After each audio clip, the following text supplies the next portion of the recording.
என்னவானே சொல்லலாம். வண்டி ரொம்ப தெளிவா இருக்கு. ரெண்டே ஓனர், 2017 மாடல். கிலோமீட்டர் பாத்தீங்கன்னா வெறும் 80,000 கிலோமீட்டர் தாங்க வண்டி இது வரைக்கும் ரன் ஆயிருக்கு. நீங்க என்ன நம்ம சேனல்ல ஃபாலோ பண்ண பாக்குறீங்கன்னா மறக்காம நம்ம சேனல்ல ஃபாலோ பண்ணிட்டு டச் அண்ட் கோ பிளஸ்ங்க. வண்டி 7 சீட்டர் கம்மியான பட்ஜெட்ல வந்திருக்கு. அதுவும் வண்டி ரொம்ப தெளிவாவே இருக்கு.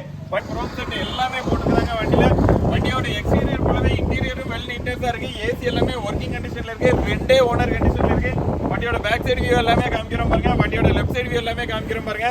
வண்டியோட மாடல்னு பாத்தீங்கன்னா 2017 நம்பர் ஆஃப் ஓனர் ரெண்டே ஓனர் கண்டிஷன்ல இருக்கு. வண்டியோட இன்டீரியர் காமிக்கிறோம் பாருங்க. வண்டியில 4 டயருமே ஒரு 80% அந்த ரேஞ்சுக்கு மேலேயே இருக்கும். இன்டீரியர் எல்லாமே வெல் நீட்னஸா இருக்கு. சீட் கவர் எல்லாமே பாருங்க. பேக் சீட் எல்லாமே காமிக்கிறோம் பாருங்க. டேஷ்போர்ட் வியூ பாருங்க. வண்டியில ஆடியோ சிஸ்டம் எல்லாமே இருக்கு. வண்டி ஏசி சூப்பர் கண்டிஷன்ல இருக்குங்க. ஆமாங்க, அப்படியே இந்த வண்டியோட பட்ஜெட் பாத்தீங்கன்னா வெறும் 3,10,000 ரூபாய் தாங்க சொல்றோம். அதுவுமே பிக்ஸ்டு பிரைஸ் கிடையாது, நெகோஷியபிள் பிரைஸ் தான். நேர்ல வந்து பாருங்க, டெஸ்ட் ட்ரைவ் பண்ணி பாருங்க. வண்டி பிடிச்சிருந்துச்சுன்னா ரேட்டிங்ல எவ்வளவு பெஸ்டா பண்ண முடியுமோ அவ்வளவு பெஸ்டா பண்ணி தரோம். கார் பார்க்க